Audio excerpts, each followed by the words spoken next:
যে একটা বলৎকার হয় সাথে সাথে তার বাপ মা অভিযোগ জানাইব। একজন না 6 জন ছেলের বলৎকার করছি। হুজুরে মারছে, হুজুরে মাইরা, হুজুরের মুহাতে এ ওয়াহাবিরা জবানবন্দি লইছি। ওই যে লালগঞ্জি পড়ানো ওই বুহার মধ্যে একটা লাঠি দিচ্ছি হুজুরে ইচ্ছা মতো ধরে হারা পিটাইছি। আমাদের মসজিদের হুজুর রে এলাকার মানুষ মারছে, যারা মারছে তাদের নাম দেয় নাই, কিন্তু যারা মারে নাই আমার আব্বুর নাম আমার মামাদের নাম তারা দিছে, তারা কিছুই জানে না। হ্যাঁ, হুজুরে এটা প্ল্যান করে নিছে মারার জন্য। আমার ভাইয়া যদি কোনো অনুষ্ঠান করে এটা বাধা দেয়, আমার ভাই খাঙ্কা করে সবকিছু করে, মাইক ট্যাক সব আমরা আলাদা নিয়ে আনিছি, আমরা মসজিদে কোনো ব্যবহার করি না। তো রোজার মধ্যে হুজুরে তারা নামাজ পড়াইতেছে, হুজুরের এই যে ছেলে বক্তব্য দিছে ওই ছেলে হুজুরের ভুল ধরছি, ওই ছেলের লগে হুজুরের দ্বন্দ্ব হয়েছে। আর একটা ছেলে আছে মহাসিম, একটা ছেলে আছে কাজী, হ্যাঁ 3 জনের লগে হুজুরের দ্বন্দ্ব হয়েছে। হুজুরে আরেক কয়েকজন হুজুরকে জানাচ্ছি যে আপনারা আসেন, আমরা কিতাব নিয়ে বই, আপনারাও কিতাব নিয়ে বন, যেটা সুন্নত হারা বলছে 8 টাকা, হুজুরের কাছে 20 টাকা। এটা লয়ে হুজুরের সাথে একটা দ্বন্দ্ব হয়েছে। তখন আমার ভাই বাসা নেই, আমার ভাই হচ্ছে রংপুর। তখন আমার বাইরে ফোন দিছে যে ঠিক আছে আমরা আসতেছি, আইসা আমি আমরা মীমাংসা করবো। তখন ওদেরকে ডাক ফাঁসছে, ওরা আর বসে নাই গা। তো 2 মাস আগের ঘটনা, আপনারা জিনিসটা আপনাকে নজরে দিয়েন যে কথাটা কি মিথ্যা না সত্য। যে একটা বলৎকার হয় সাথে সাথে তার বাপ মা অভিযোগ জানাইব। একজন না 6 জন ছেলের বলৎকার করছি, কি নিশা খাওয়াইছি। তাহলে আরো এলাকার আরো পোলাপান হুজুরের লগে থাকতো, আমার নিজের সন্তানও হুজুরের লগে থাকতো। হুজুর এত ভালো, কোনো একটা মানুষ দেখলে হুজুরের মাথাটা নিচের দিকে দোয়া যাইতো গা, হুজুরে কারো দিকে তাকাইতো না। তাইলে আজকে যে বলৎকার আমার সন্তানের যদি বলৎকার করে, তাহলে আমি গ্রামবাসীর জানামু না? আপনারা ওই বিচারটা করেন, গ্রামবাসীর তো আমরা জানামু। তাহলে আমি গ্রামবাসীর না জানাইয়া 2 মাস পরে এই জিনিসটারে আমার মিটিং যাওয়ার পরে, ওই দিন আমার ভাই হুজুর মিটিং ছিল রাত্রে 10টার সময়, হুজুরে বাড়তেছে। সকালবেলা হুজুরে নবার সাথে খাওয়ান দিছি, হুজুরে আইয়া ডাক দিছে, ওরা সারা রাত মিটিং করছি।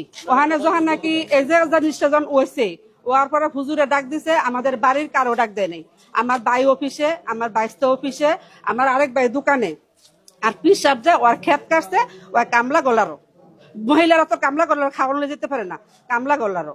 তখন হুজুরে মাইরা দোকানের পাশে নিয়ে হুজুরে মারছে, ওই মাইরের ফুটেজ গুলো আমাদের কাছে আছে। হুজুরে মারছে, হুজুরে মাইরা, হুজুরের মুহাতে এ ওয়াহাবিরা জবানবন্দি লইছি যে তুই নিশা খাওয়াইয়া বলৎকার করছে। মারছে আপনি কাজী, কামাল, মুন্টু, মোতালিব, মুহাসিম আর লুকমান, আর হইছে যাইয়া আপনার সাব্বির, আর হইছে আরেকটা কি মামুন। আর শাওন তো পোলাপান মানুষ, ওই তো হুজুকের মতাই করছি।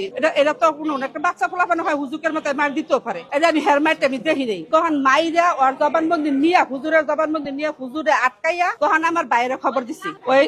ওই যে লালগঞ্জি পড়ানো ওই বুহার মধ্যে একটা লাঠি দিচ্ছি হুজুরের। ওই যে লালগঞ্জি পড়ানো, ওই যে ভিডিও করতেছে তার পাশেরটা, হুজুরের গাছের সাথে বান্ধা, হুজুরের খারি একটা লাঠি দিচ্ছে বুহার মধ্যে। এই জায়গায় সব স্থানীয় হুজুর, তখন হ্যাঁ সব এই জায়গায় স্থানীয়। তখন হুজুরে আমার বাইরে ফোন দিছে যে হুজুরে দোকান ফার আটকায়, অন্য মানুষে ফোন দিছে যে হুজুরে আটকায় মারতাছে।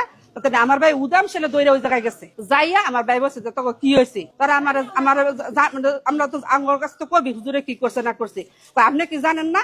কয় না আমি এই ব্যাপারে জানি না। তো এই ব্যাপারে জানেন না, তাহলে হুজুরে যে পোলাপান লে আড্ডা দেয় এটা জানেন না?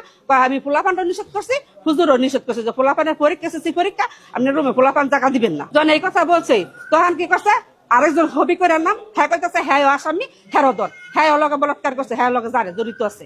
এটা কইছে কোয়ার পরে মুতু যে লোকটা যে বক্তব্য দিচ্ছে রাব্বি, হ্যাঁ খারে ভিডিও করতেছে যে হ্যাঁ বন্ডপিট আর বন্ড মাজার, হ্যাঁ বিভিন্ন ধরনের ভিডিও করতেছে। তখন আমার ভাই বউ আপতে দাঁড়াই গেছে গা, দাঁড়া যে গেছে তোর একটা চটকনা দিমু, তুই আমার নামে ভিডিও করতেছে, মিথ্যা অপপ্রচার করতেছিস কে লেগা। যখন এই কথা বলছে, বলার পরে কি করছে, ওই ছেলের বাপে যাইয়া আমার বাইরে যায় লাত্তি মারছি, লাত্তি দিচ্ছে, অথচ গুরুন্ডিতে ফালাই দিছি। ফালাই দেওয়ার পর আমরা ভাই বোন, আমাদের সামনে যদি আমার বাইরে আক্রমণ করে আমরা অবশ্যই জব দিমু। তখন আমার বড় ভাই দোকানতে ধরে নাই না, আমার বড় ভাই আইয়া ওরা দৌড়ছি। ধরার পর আমার বড় ভাই মনে করেন যে না আরো আশেপাশের লোক আছিল, ওই পিসাবরে বাসায় পাঠাই দিচ্ছে, আমার বড় ভাইয়ের দোকানে পাঠাই দিচ্ছি, আমারও বাসায় পাঠাই দিচ্ছি। বাসায় পাঠাই দেওয়ার পরে মনে করেন হুজুরে ইচ্ছা মতন ধরে হারা ফিটাইছে হুজুরে যেমনে মন চাইছে হারা সামনে ফিটাইছে। আর আমার স্বামীর কথা বলতেছে আমার ছেলে হচ্ছে এসএসসি পরীক্ষা দেয়, আপনারা প্রমাণ পেলে আগে যেদিন হুজুরে মারা গেছে ওই দিন কিন্তু এসএসসি পরীক্ষা চলতেছে, আমার ফুলে মসজিদে স্কুলে পরীক্ষা চলতেছে। আমার স্বামীর কোনো কর্মচারী নাই, আমার স্বামী একলা দোকানদারি করে। এন মনে করেন এই যে সমাজ যে দ্বন্দ্বটা চলতেছে, হুজুরে পৈক্যা হইয়া আমার ভাইয়ের পৈক্যা হইয়া হুজুরে কথা বলছে দেখা, এই কারণে হুজুরের উপরে ক্ষিপ্ত হইয়া মনে করেন এই কথাটি করছি। হুজুরে গাছ একবার তো মাইরা হুজুরে তো জবানবন্দি নিছে, তারপরে হুজুরে গাছের লগে বানছি, বাইন্দা ইচ্ছা মতন পিটাইছি। তারপরে ওই যে ছেলেটা আমরা দেখাইছি, ওই ছেলেটা বহলাইতেছি। আর ওই যে লোকমান মনে করেন লোকমান কাজী, তারপরে হয়েছে যে আপনার হবি, আর হচ্ছে মামুন, আর সাব্বির। আপনাকে সব যেটি যেটি নাম কইতেছি, যদি মিথ্যা পাবেন সবটির আপনাকে ছবি দিতে পারবো আমি। এটা হচ্ছে মিথ্যা। 2 মাস আগে যদি বলাৎকার করতো, 2 মাস পরে কি স্যার সমাজবাসী একজন মানুষ ছিল না যে ওই বলাৎকারের প্রতিবাদ করার লাগে? সভাপতি জানে না, কমিটির জানে না। আবার ধ্যান দ্বিতীয়ত কত বড় চক্রান্ত করছে হুজুরের নামে। পরশুদিন যে মারার পরে হুজুর আইছে, আওয়ার পরে হুজুরের রেক্টর দিছে, কম্পিউটার দিছে, হুজুরের চেক করছে, কালকা পুলিশে হুজুরের রুম চেক করছে। আজকে হ্যাগো কাছে চাবি হেরাইয়া ট্যাবলেট দিয়ে হুজুরের ঘর তো আনামত বার করছি। আমাদের মসজিদের হুজুর রে এলাকার মানুষ মারছে, তো যারা যারা মারছে তাদের নাম দেয় নাই, কিন্তু যারা যারা মারে নাই আমার আব্বুর নাম আমার মামাদের নাম তারা দিছে। তারা কিছুই জানে না, তবুও তাদের নাম দিছে। কিন্তু যারা যারা মারছে তাদের ভিডিও, তাদের ফুটেজ সবকিছু আমাদের কাছে আছে, তো ওদেরকে আমরা সবকিছু দিতে পারবো। যদি বলেন আপনারা যে এগুলো আমরা বিশ্বাস যাই না, যদি বলেন বিশ্বাস যাইতে, তো যেভাবে বলেন যে আমরা কোরআন ধরে যদি বলতে, তবু বলতে পারবো আমরা যে আমার ননা যা বলছে ওটাই সত্য, আর ওনারা যা বলতেছে বাহিরে ওটাই সব মিথ্যা নাটক সাজাইছে বাঁচানোর জন্য। হ্যাঁ, হুজুরে এটা প্ল্যান করে নিছে মারার জন্য।